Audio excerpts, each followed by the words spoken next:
Details tonight on a twist in the search for a couple missing in the outback. Jennie Kehlet went missing in the Goldfields near Sandstone. Her husband Raymond was found at the bottom of a 12-metre abandoned mine shaft, but Jennie had disappeared. Any progress is good progress, and obviously the police have been busy with this in the background. Hopefully something comes of it. At this point in time, we're not seeing anything that suggests criminality. Are you serious? Yes. We've only got one side of the story. We find Jennie, we will find out what happened. It just doesn't happen out here. It's not normal behaviour. Did you deliberately mislead the police about where you went with Ray and Jennie in Sandstone in March 2015? No. It's not like them. They're experienced. They are not lost. Something terrible has happened.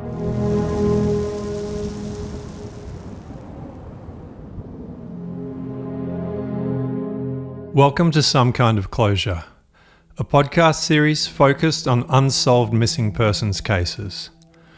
Around 38,000 people are reported missing each year in Australia. Thankfully, most of these cases are resolved.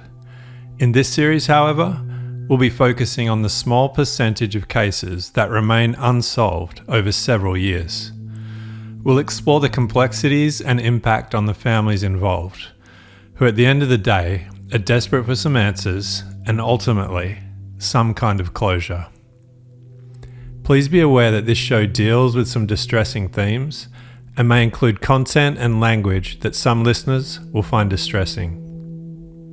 In Season 1 of Some Kind of Closure, we'll be focusing on the perplexing case of missing campers Ray and Jennie Kehlet, who never returned from a prospecting trip they took to a remote region of Western Australia in March of 2015. A decade is a painfully long time to be living with the unknown, and it's my hope that this series will help shine a light on this case and open up conversations that will ultimately lead to some clarity and justice for Ray and Jennie's family.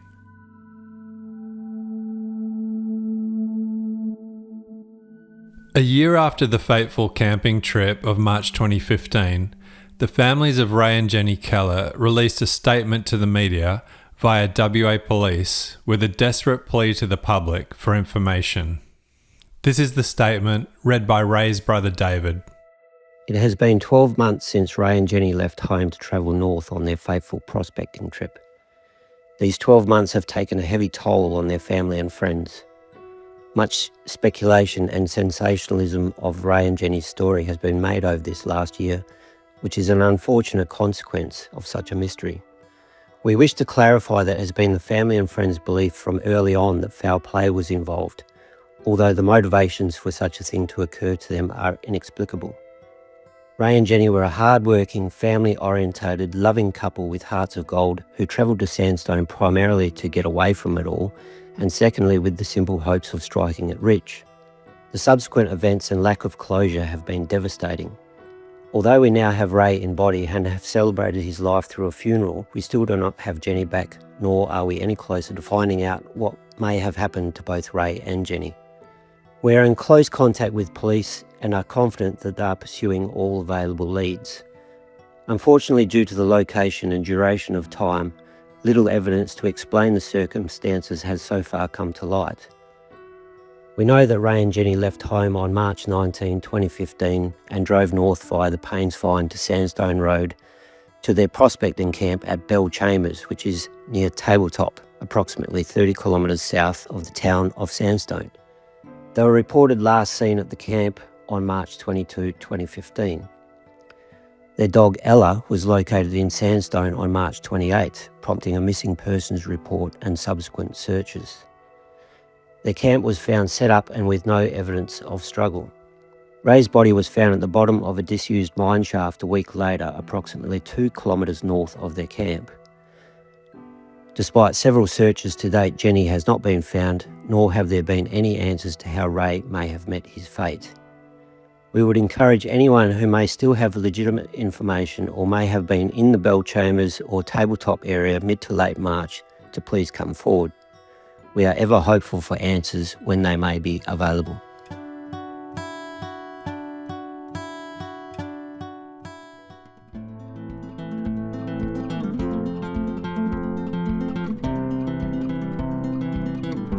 Western Australia boasts one of the richest gold deposits on the planet, and to this day, gold mining continues to create vast amounts of wealth for the state and the country.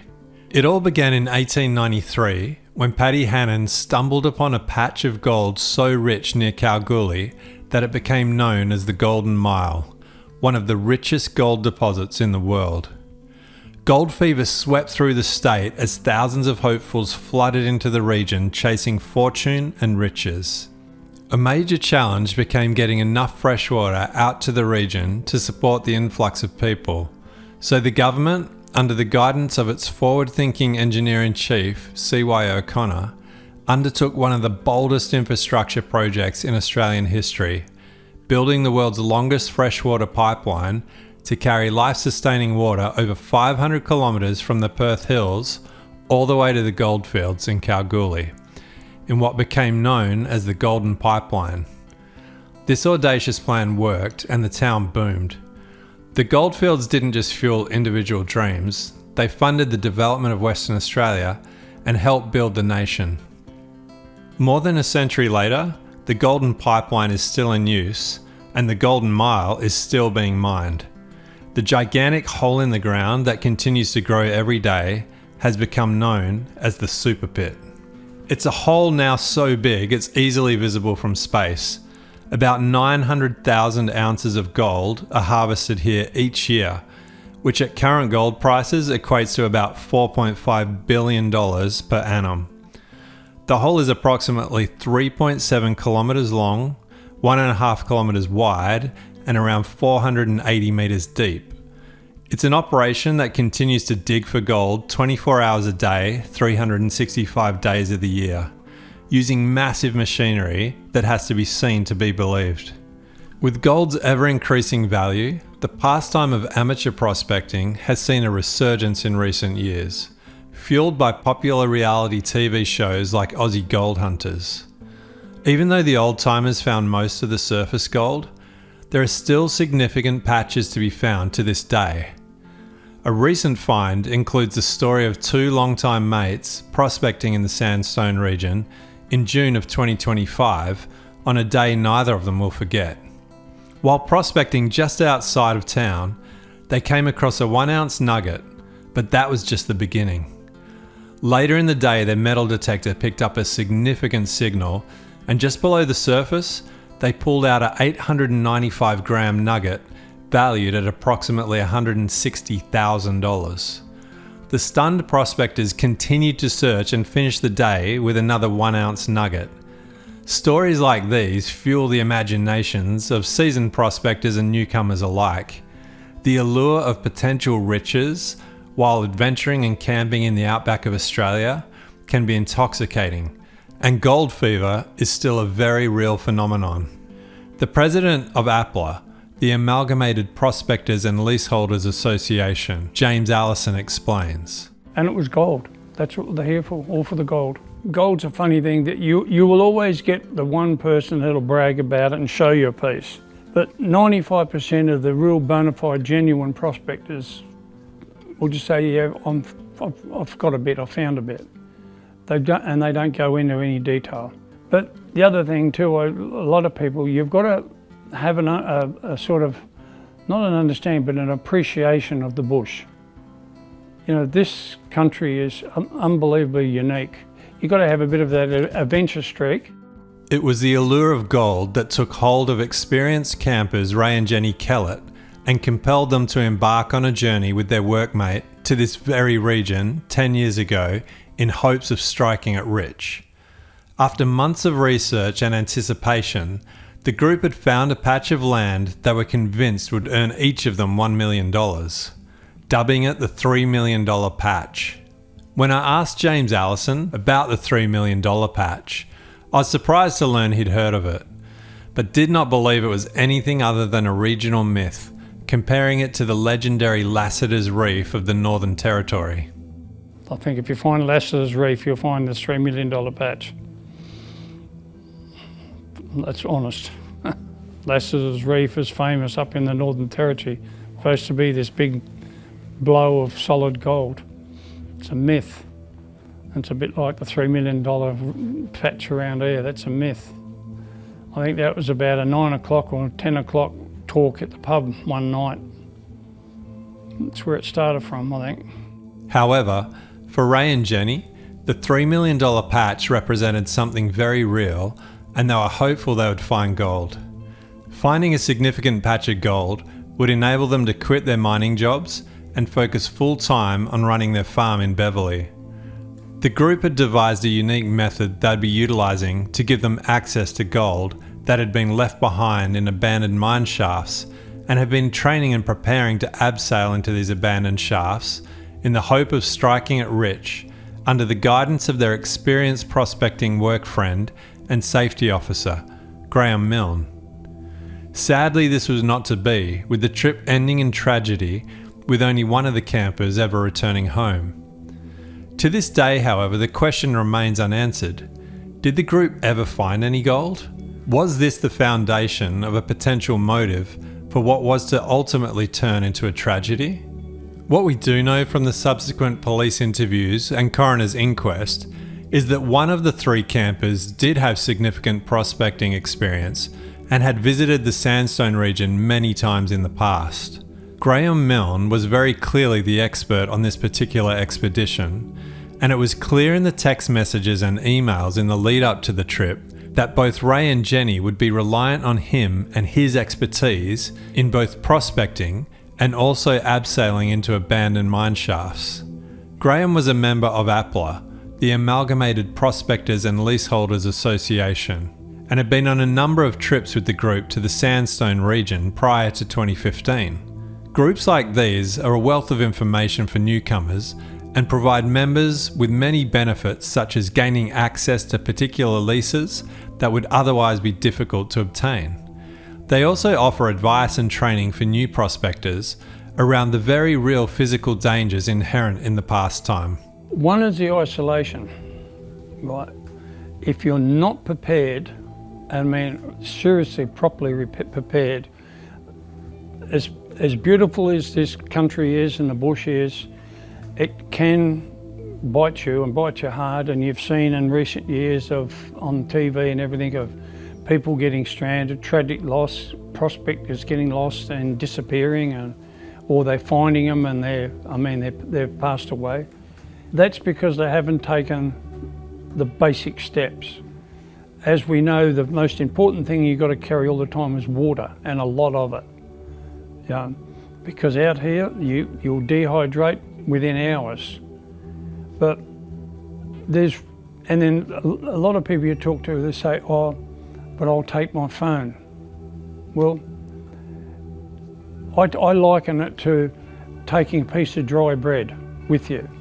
Your phone's as good as a bit of dry bread. It's not going to save you because there's no communication out here. It's something in the city you can rely on, but in the bush, forget it. You may get a signal, you may not, so you don't rely on it. Gaining permissions for prospecting in Australia is anything but a straightforward endeavour.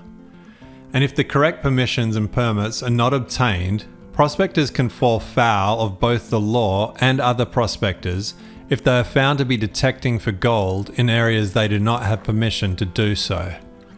It can be overwhelming for beginners to know if they have taken the correct steps and if they are possibly going to get in trouble for detecting in the wrong areas. If found to be prospecting on someone else's lease, equipment may be confiscated and fines applied. Beyond the legalities, there is also a plethora of myths and legends around outback towns of territorial characters who make threats to people's lives and property if they encroach onto their leases. It's a potential minefield for newcomers and can be very intimidating. These issues were seemingly weighing on Ray's mind in the lead up to the trip, as was made evident in several emails and text messages to Graeme, where Ray wanted to confirm they did in fact have the correct permissions in place to be exploring the areas they'd planned on going. In an email dated 16th of February 2015, about a month before the trip, Ray wrote to Graeme seeking clarification on the exact coordinates of the lease they were planning on exploring. The email reads, Can I get the 4 corner coordinates of the lease so I can map for you and also look at the tracks to the hole as I get them real clear? Graeme responded the next day on 17th of February 2015, seemingly avoiding a clear answer on the question and instead commenting on the weather, along with an attachment from the Bureau of Meteorology saying, "We might not get any of this at the hole, but it should hit us at work." 8 days later, having still not received a clear answer from Graeme, Ray, still seemingly concerned about permissions, emailed Graeme once again after doing some research of his own into who held the lease rights in the area. He had been doing his own research using a tool called Tengraph. Tengraph is an online mapping system run by the WA government that shows exactly who has the rights to explore or mine different areas of land in Western Australia. In an email on 24th of February 2015, Ray says to Graeme regarding his concerns, "Was looking at Tengraph today. The area we have earmarked is under exploration licence application by Bruce Robert or Venus Metals. How does that affect us as you already have the prospectors thingy? It did say it's pending, but according to my Google investigations, it doesn't show you there. What are the mines people up to with your application? Cheers, Ray." And again, just days before leaving on the trip, it's apparent that Ray is still concerned about ensuring the correct permissions are in place and asked Graeme for the specific coordinates of the lease, letting Graeme know he'd like to take a photo that they could all sign to place in the hole they'd be exploring. A seemingly unorthodox practice, but one that was an apparent attempt to show any other prospectors that their group had the right to what had been found in the hole.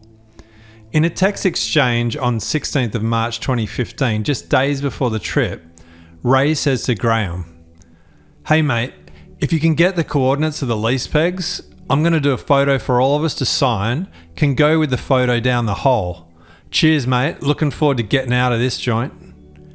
He followed up with another text later by saying to Graeme, "It probably doesn't matter, as not going to be going down holes without you anyways." When I queried experienced prospector Doug Taylor about the photo, he responded via email on the 4th of July 2025 saying, "In regards to the photo, it sounds to me that Graeme told Ray that there is definitely something down that hole. Maybe along the lines of he previously found it and needed help to get it out, as this is the only reason for a photo. Normally of a large or good find, and this would seem to match why they were learning to abseil." Based on the email and text exchanges, it's clear that Ray and Jennie were depending on Graeme's experience. Ray's mixture of uncertainty and concern was also evident in his correspondence with the Shire of Sandstone in the lead up to the trip. In the coronial inquest, it was found that Ray had been in regular contact with Mr. Robert Moss of the Shire of Sandstone in the lead up to the trip regarding whether or not the Sandstone Painsfind Road would be accessible on account of the recent storms in the region. Mr. Moss had closed the road which led to the campsite from Sandstone between the 2nd to the 13th of March due to flooding, and in Mr. Moss's evidence, he stated that Ray had telephoned him almost every day asking when the roads would be reopened. The coroner suggested in her findings that the fateful prospecting trip had been attended to with some urgency, as there was a suggestion that another person or entity was seeking prospecting rights over the area Ray, Jennie and Graeme were planning on exploring.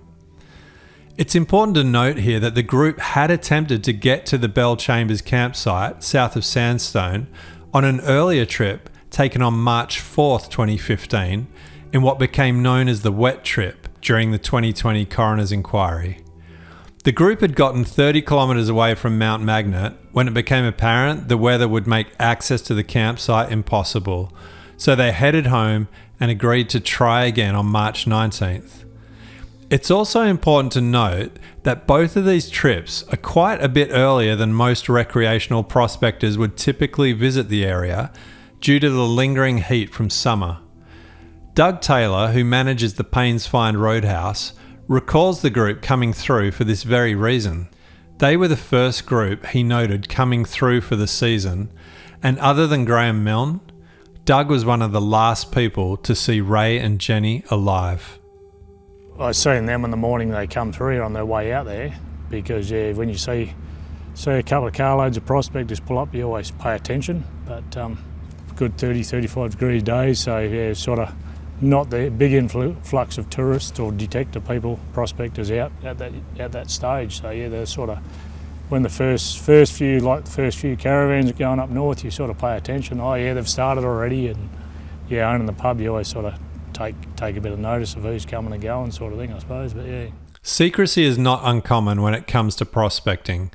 So when it came to this trip, Ray and Jennie's children recall that their parents were reluctant to tell them exact details of where they'd be going, as Graeme had asked them to keep the location a secret. In a 2015 story for Channel 7's Sunday night program, Alex Cullen asked Jennie's kids, Darcy and Kelly, about the secrecy surrounding the trip. Did they tell you where they were going? They didn't. It was all kept very hush-hush in typical prospecting fashion. The idea of not giving away the secret spots was reasonably high priority. I think because prospecting, you don't want people to know where your big thing is. If you found the $1 million payload, you're not going to be telling anybody else about it.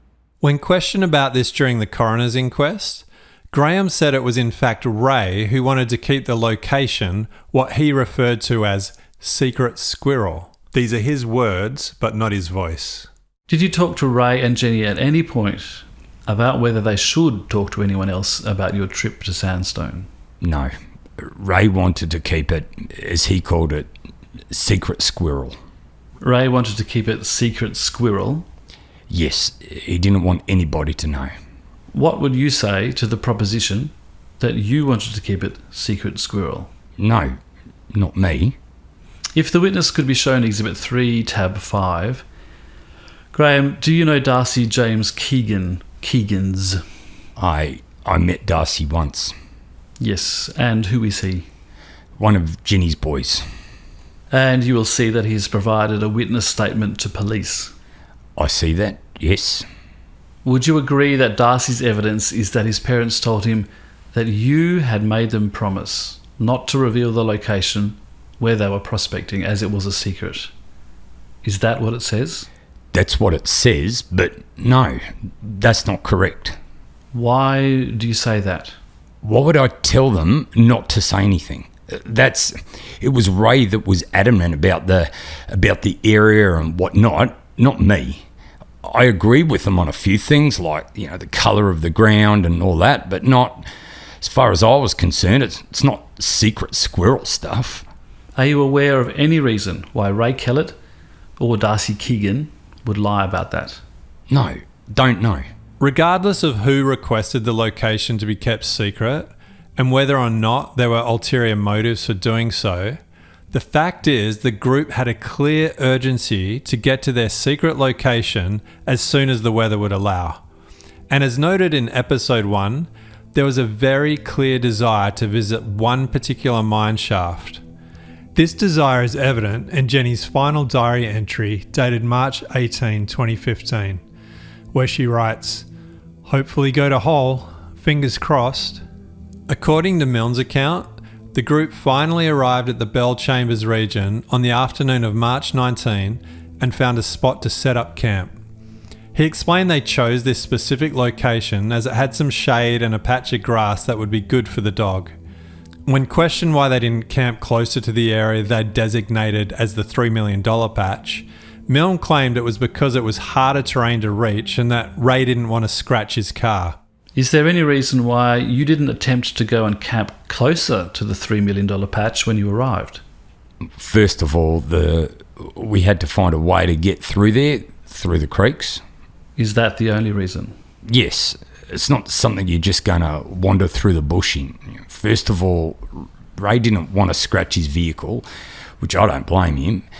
So you just take your time and work out a good route, how to get there. Ray's daughter Mel found this particular comment from Graeme very odd, as her dad was not normally one concerned with scratching his vehicles on camping trips. He wouldn't have taken it if he was worried about getting scratched. And when we used to go fishing, that track you have to go to get into the fishing spot is like so closed in that you're going to get your car scratched. After beginning to set up the camp, Milne said some kangaroos appeared and Ella, the Kehlet's dog, took off on what would be the first of 3 incidents where she allegedly bolted after wildlife.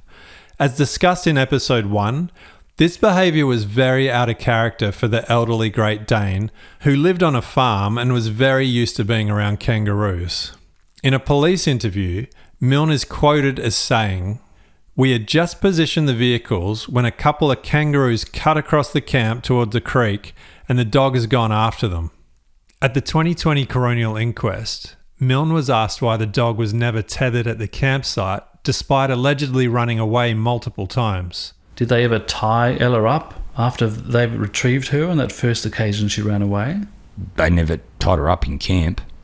How many times did she run away, Mr. Milne? 3. Do you consider it's likely that the Kehlets, being devoted dog owners, wouldn't tie Ella up if she ran away from camp more than once? Well, I will be honest with it. If that's their choice and I can't tell them what to do with their dog, I wouldn't tell them what to do with their dog. My question, Mr. Milne, was do you consider that it's unlikely or implausible? Probably unlikely.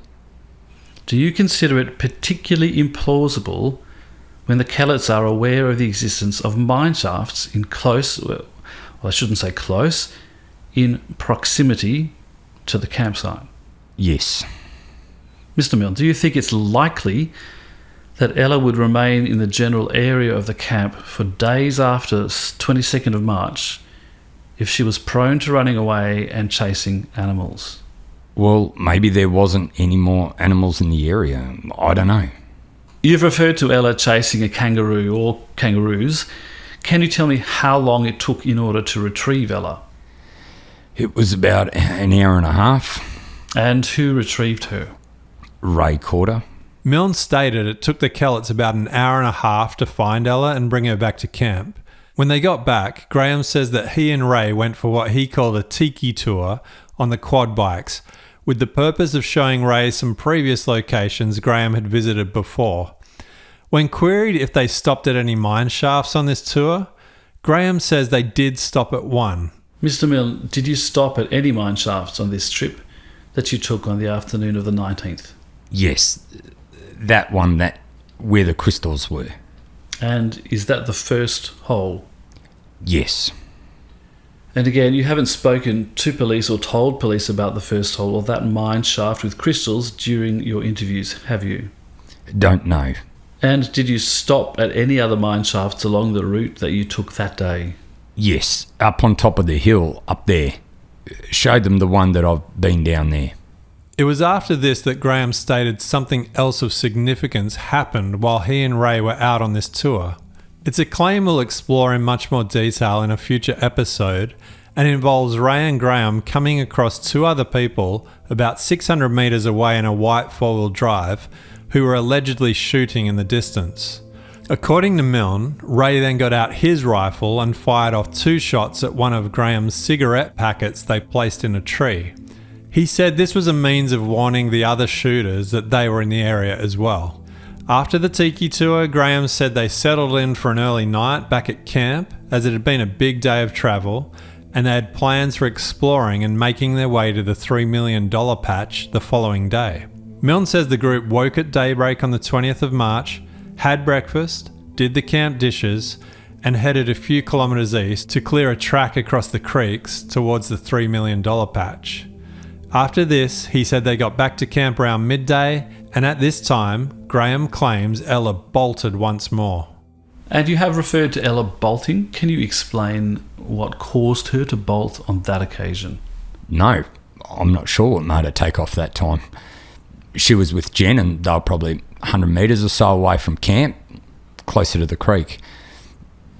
Yes, that's about it. And she just yelled to the dog, trying to get the dog back. Dog gone. Ray was gone. He took off one way and I took off another. He found her and we came back. And so did you take off on your respective quad bikes? Yes, I never rode their bike at all. Do I understand from your evidence that that Ray found Ella? Yes. And brought her back? Yes. And how long did that take? Roughly hour to hour and a half. Graeme said they then went for another ride on the quad bikes around 1 or 2 p.m. and returned back to camp around 4 or 5 p.m. Again, it was another early night, as Graeme said the plan for the next day was to pack up camp and move across to a new campground closer to the $3 million patch. The group awoke at daybreak, and Graeme claims that Ella bolted once more. And it was at this stage he said he lost his patience for chasing the dog. He says he made it clear to Ray and Jennie that he'd come out to prospect and not to chase dogs. He then let them know they could borrow his quad bike to find the dog, while he set off on foot to go prospecting by himself for the day. And then the following morning, what happened? What time did you get up? Well, it was about the same time. It was about daybreak. And then what happened? Breakfast was about 7 o'clock-ish, 7:30, I'm not sure. 7, I think, around about there. Dog took off. And what caused the dog to take off on this occasion? Not sure. I assume it was a kangaroo. I'm not sure.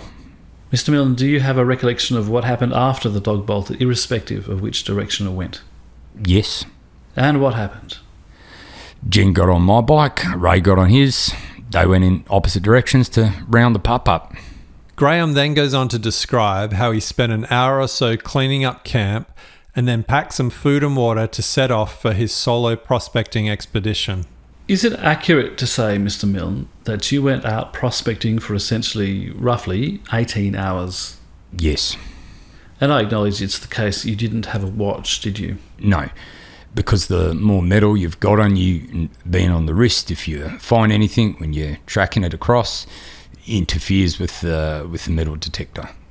How many sandwiches did you take with you? There would have been 4 pieces of bread. 2 sandwiches and 2.5 litres of water? Yes. Would you consider that to be a reasonable amount of food and water for 18 hours? Yes, for that close proximity to the camp, yes. What do you mean by that? Well, basically within earshot of the camp. Do you mean that you were close enough to the camp to return if you needed something? Yes. Did you return to the camp before, roughly 2 or 3 o'clock that following morning? No. And I apologise if I've already asked the question, but just to confirm, you didn't sleep during the 18 or so hour period that you went prospecting? No. You didn't take a swag with you or anything like that? No. You didn't return to the camp at any point to have a quick sleep? No. Why not? I didn't require to. I didn't need it. And did you see Ray and Jennie when you returned to the campsite? No. Did you hear Ray and Jennie? No. What did you think they were doing, or where did you assume they were? Sleeping. And what did you do when you returned to the campsite? Finished off packing up my stuff, put it in the back of the car and tied the quad down and 4 points and backed off, drove away. Did you speak to the Kehlets before you left? No. Why not? They were sleeping, I assumed. And did you think to wake them or to speak to them despite them being asleep? No, I wouldn't wake them that hour of the morning, and if it was prearranged that I was leaving anyway, so no, I wouldn't wake them. Can you expand on why you wouldn't necessarily wake them if you had been out for 18 hours and the last time you had seen them, the dog had run off? No, you just don't wake people that hour of the morning when they know that I was leaving anyway. It would be a bit inconsiderate, I think. This is a pivotal part of Milne's story, as this is the last time he claims to have seen Ray and Jennie before they disappeared. It's also important to note the time Graeme claims this happened, around 7 or 7:30 a.m. He claims he then left camp and didn't return until approximately 2 to 3 a.m, spent about an hour packing up, and departed from camp between 3 and 4 a.m. He claims to have been prospecting solo without going back to camp for 18 hours straight. Before we get into the details as to why this is such an extraordinary claim, we also need to take into account what Milne claims next happened.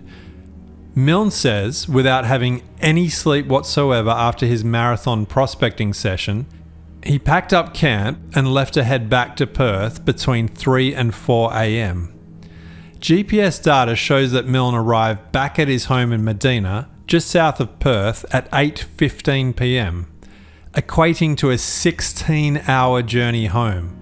The Mount Magnet route that Milne claims to have travelled would usually be a 785-kilometre route, taking about 8 to 9 hours to complete, making his 16-hour journey seem very questionable. In future episodes, we'll have a much closer look at the journey home, but for now, let's go back to that 18-hour prospecting session and talk about some reasons why this is such an extraordinary claim. Doug Taylor is a long-time Painsfind local who runs the local pub and roadhouse and is also a professional prospector. Have you ever heard of anyone doing a session like that? Never. Not in all my prospecting days. I've never ever heard of someone going 18 hours straight, not find gold and not go back to camp and talk to his mates during the day, because they would have thought he's lost because he's been gone for 18 hours straight. There's no one does that. It's the biggest load of rubbish ever. Unless he found a big nugget and didn't want to tell them. But, you know, that's the only other scenario you can sort of possibly think of, because why do you plan a trip with a couple?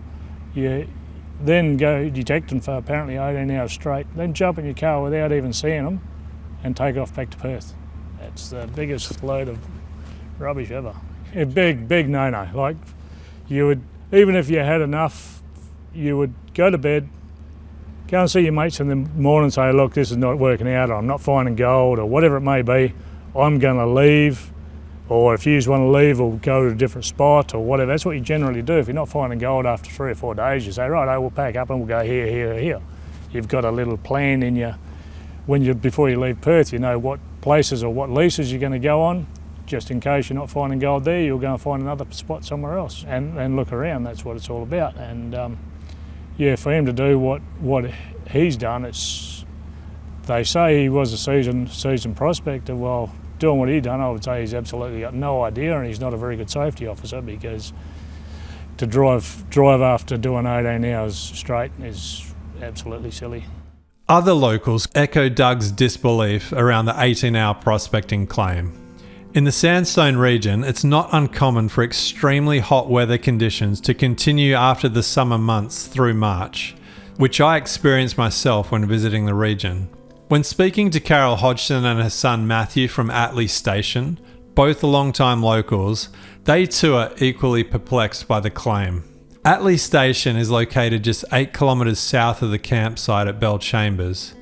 It's now a cattle station, but was once a local watering hole over 100 years ago. The Hodgson family has been living out there for many decades. It's also interesting to note that Atlee Station had the pastoral lease for the area around Bellchambers.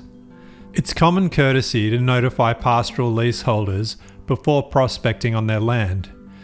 But it's important to note that Graeme and Ray never contacted Carol at Atlee Station to let her know of their plans. I was able to sit down with Carol and her son while I was in the region. The story was the dog kept bolting and they had to keep chasing it, and Graeme got fed up and went prospecting by himself. And he says he went at about 8 or 9 in the morning and didn't come back till 2 or 3 in the morning, which is about 18 hours in March out here. What do you say to that idea as a local? Full of shit. The only way is if he took his car, whatever, and he decided to have a huge nana's nap. You know, he fell asleep or something in his car, because there's no way you'd prospect for that amount of time. It's a long time, because even when we're filming, you're struggling after a couple of hours. Well, don't forget, he would have had a metal detector, which is basically strapped to you, which has the battery and all that to you. So that's, I know he was fit, apparently he's fit, but I mean, still, even all the locals in town, most of them go out for so long, have a rest, you know, but maybe they go out in the morning and they're back before it gets really hot, depending, on the weather, but I've never heard of anyone going out for that length of time. And then the story continues, he got back to camp, made a cup of tea, got in the car and drove back to Perth. Crap. Wasn't he a safety officer? Isn't that classed as fatigue back in the mining industry? Yeah, no. Another point that was raised multiple times in conversations around this alleged 18-hour prospecting session was around what Ray and Jennie would have been doing during this time frame, and what their potential state of mind would have been if the friend that they had come camping with had not been back to camp for such a long period of time. 18 hours is a very long time for someone to be gone in such a remote location without coming back to camp. Once he hadn't returned for lunch, their concern for his welfare would have been significant. Perhaps at this time they would have set out on their quad bikes to look for Graeme to ensure he was okay. And having not found him, their concern would only have increased as nightfall came, with still no sign of Graeme. It's at this stage Ray and Jennie would have quite possibly jumped in one of their vehicles and driven the 30 kilometres to the town of Sandstone to raise the alarm that their friend was potentially in trouble. They then would have likely returned to camp, worried sick and unable to sleep. They would have kept the campfire burning, stayed up, anxiously waiting for their friend to return. Sleep would have been the last thing on their minds. When he finally arrived at around 3 a.m, they would have been equal parts upset and relieved, and only then been able to rest, knowing he was safe. Additionally, having camped out there myself, the darkness is no joke. Dave sums it up saying, But if you walk over there, like literally 6 feet past that campfire, without your head torch on, you will not be able to see a thing, like zero. Not in front of your face. So there's no moon up tonight, which is what it was like over that weekend. There was no moon. So as soon as you walk past the light source, which in this case is the campfire, you cannot see where you're moving at all. So the sun goes down at 6:30, tonight, 6:30, and until between 3 and 4 in the morning. So what's that work out to? 8 or 9 hours. 8 or 9 hours out there, because that's the direction that he claims to have gone. 8 or 9 hours, and this is after 10 hours of daylight as well, so 18 hours total, out there prospecting alone. I mean, fuck me, seriously, like, just, there's no words for it. It's so fucking ridiculous.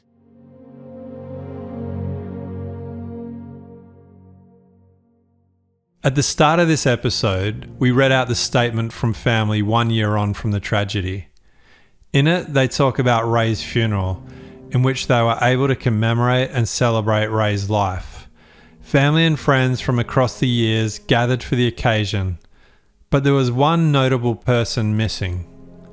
The friend who had trained and guided and encouraged Ray to go on the trip did not attend. In fact, he had not reached out to the family once to offer his condolences or support in the wake of the tragedy that he was such a central figure in. Ray's daughter Mel explains in her own words. I've never heard anything from him, no. I haven't heard nothing. If things went the way that he said they went, why has there been nothing? It doesn't make sense for there to be no reach out and say, oh, you know, sorry that this has happened this way. Like, if his chain of events happened that way, what's happened since doesn't make sense. Just like all of the other stories. Yeah, well, I think the first thing you do, no matter what, is contact the family and go, what can I do to help? I'm so sorry, I helped them plan the trip. Nothing at all. As far as I'm aware, no communication with any of the family members. If he was so friendly with Ray and Jennie, he would reach out to the family. He was the last person to see them alive that we know of. You would think that he would come forward and offer his condolences at least, but nothing. Additionally, when I spoke to Graeme's estranged stepson Rob, he was shocked to learn that Graeme didn't reach out to family members in the wake of the tragedy. I'm pretty sure if your friend has gone missing, you'd be shouting the rooftops and trying to obviously help because you're searching, but... You'd probably go to the funeral as well, right? He didn't go? Fuck me.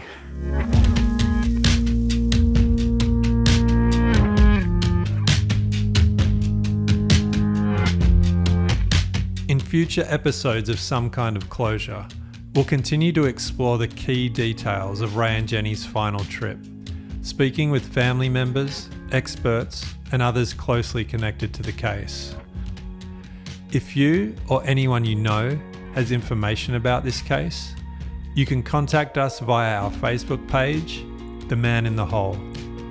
As the series unfolds, we're hopeful that more people will come forward with insights that could help piece together a clearer picture and ultimately bring the families some kind of closure and hopefully justice. It's also important to note that a $2 million reward is currently being offered for information leading to a conviction in this case. This is one of the largest rewards in Australian history, offering a powerful incentive for anyone with knowledge to come forward. If you have any information related to this case, please contact Crime Stoppers on 1800 333 000. Even the smallest details could make a huge difference. That number again, 1800 333 000. We acknowledge the Badimaya people of the Yamaji Nation as the traditional custodians of the lands where this episode was recorded. We pay our respects to elders past, present and emerging, and recognise their enduring connection to this unique and beautiful place. Thank you for listening to Some Kind of Closure. If you found this episode valuable, please consider subscribing and leaving a review on Spotify or Apple Podcasts. It's a quick, free way to support the show, and it really helps us reach more people. This is a fully independent production. If you'd like to support the podcast, we'd love to hear from you. Just get in touch via our Facebook page. Lastly, we acknowledge the presumption of innocence for all individuals discussed in this series. Any opinions expressed by guests are their own and do not necessarily reflect those of the producers. Thanks again for listening. We've only got one side of the story. They were just everyday people. We find Jennie, we will find out what happened. And the truth will prevail.